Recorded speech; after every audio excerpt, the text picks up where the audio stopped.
Alright guys, hey guys, welcome back to another episode. Today is another My Scooby Doo Stories. Last time on My Scooby Doo Stories, I did all of the books number 2 where they were at school.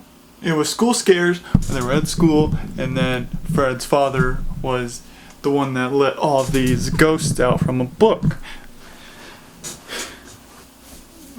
And his father was trying to rip the gang apart.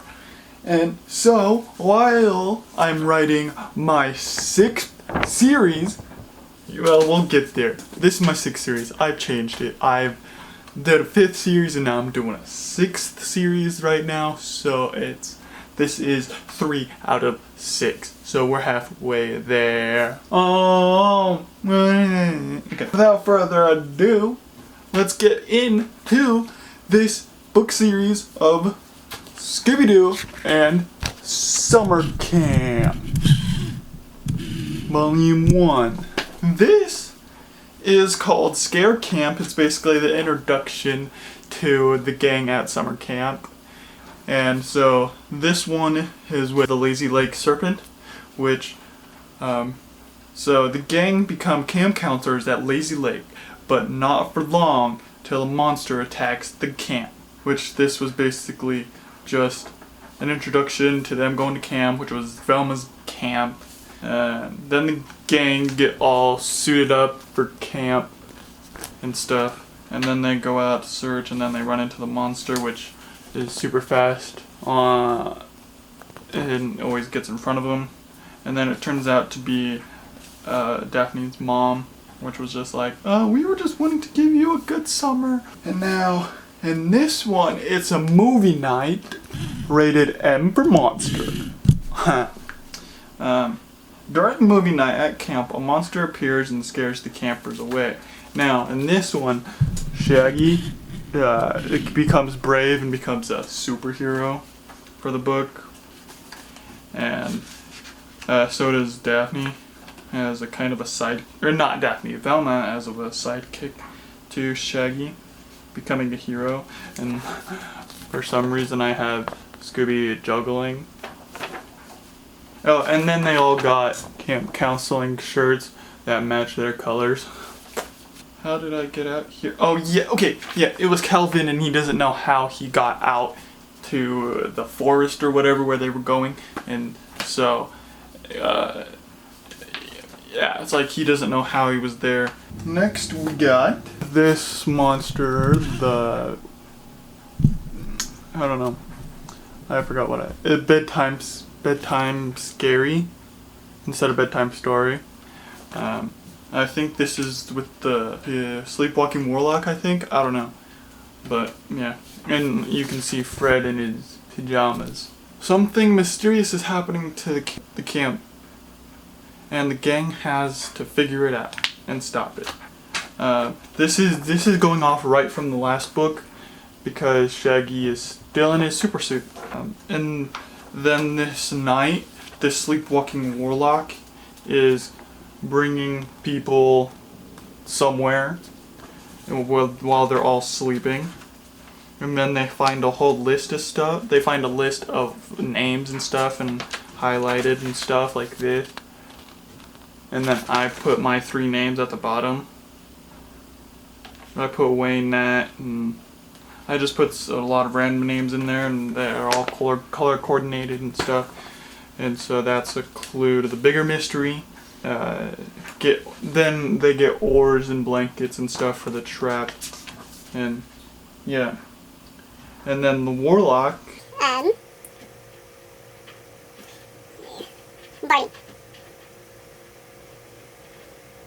Maybe, I don't know, Oliver, I think it was. Yeah, it was Oliver.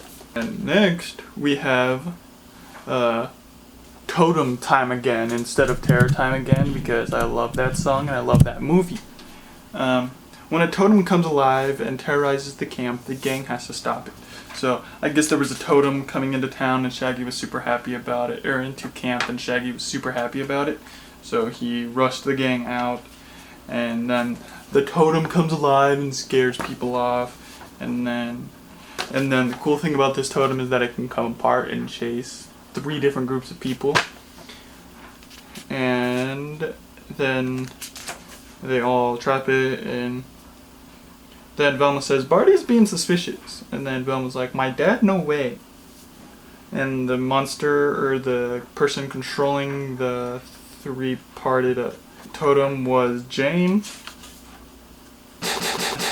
Look at these little kids. And then all the kids have color coordinated shirts to match the counselors. Next, we have Volume 5 of Summer Camp, called Monfire instead of Bonfire, so it's like Monster Fire or something like that. Night at the bonfire comes to a close when a fire freak attacks. What I went for this design was that it was a charcoal body and just flames coming off of him. And then they follow footprints into the forest, which lead them to shapes of stuff in the trees. And the bonfire guy scares them off. I think, I have no idea what this whole thing is about because I haven't read it.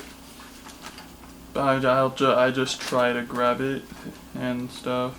I don't think they went into the forest quite yet and found things cut out with from the tree, but it's been a while since I've actually created these.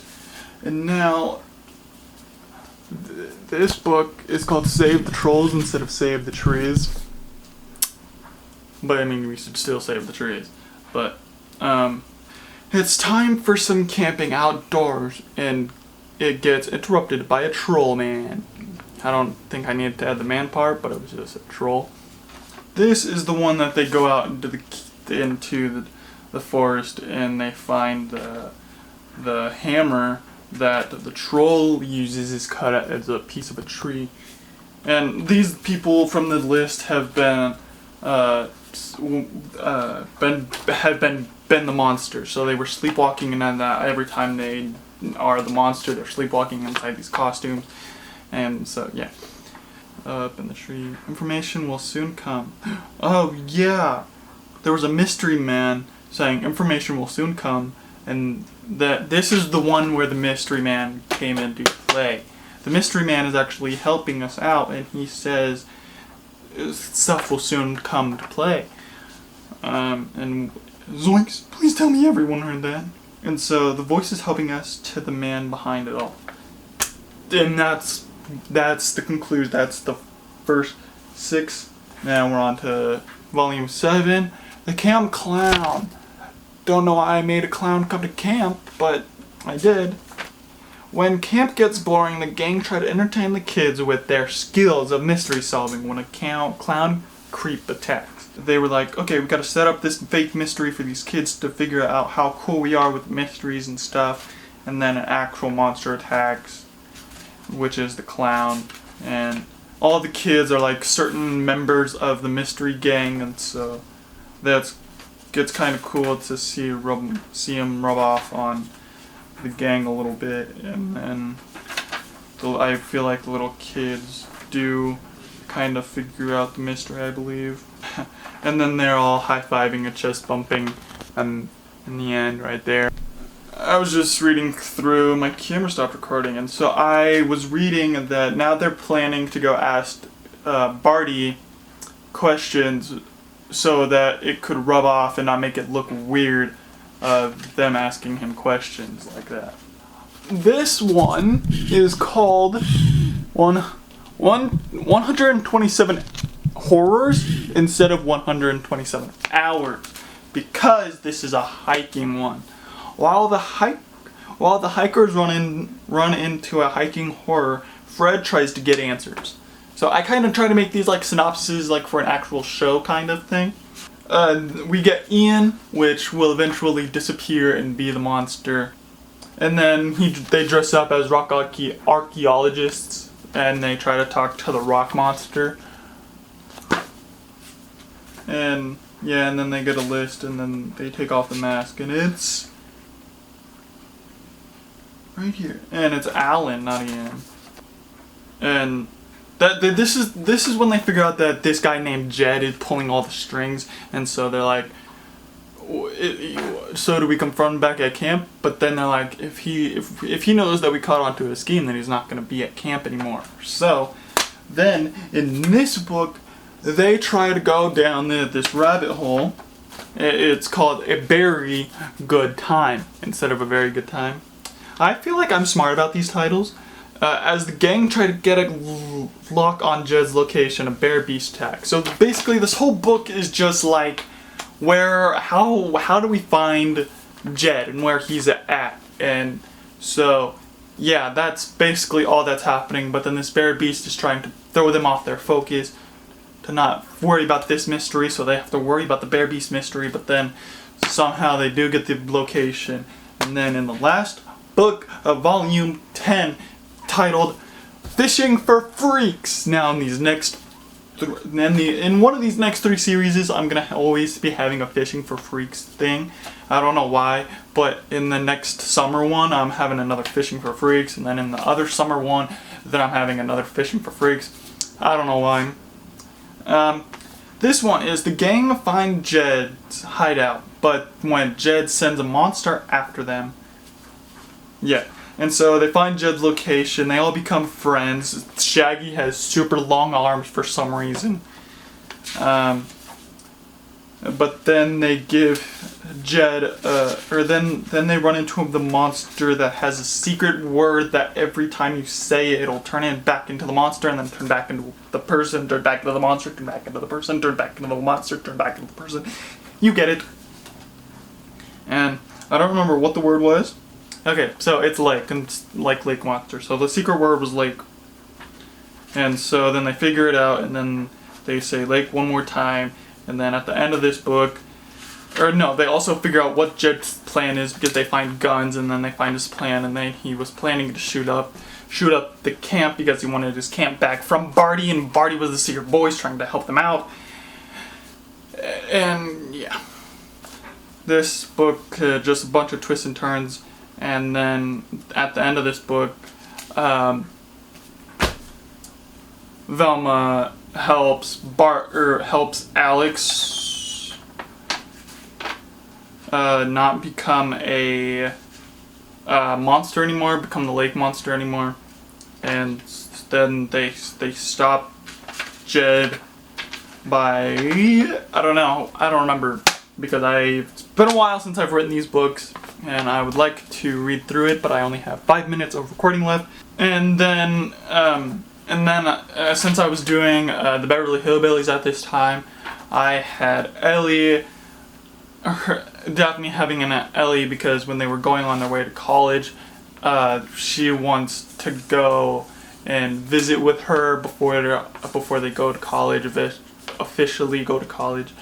And so yeah, the next series is called College Creeps, and so yeah, see you in that one, and hopefully I don't have to rush through the books like I did in this one.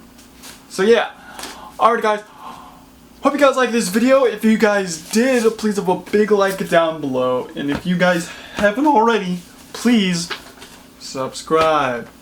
And if you guys want more Scooby content, I have a playlist of my Scooby Doo stories right here or right here, I don't know. And then I think I'll have a subscribe in the middle, and then you guys can go watch my latest video, or it might be a video that YouTube recommends. I don't know, but yeah, in either of these 2 spots. So yeah, hope you guys. I already said my outro. Peace.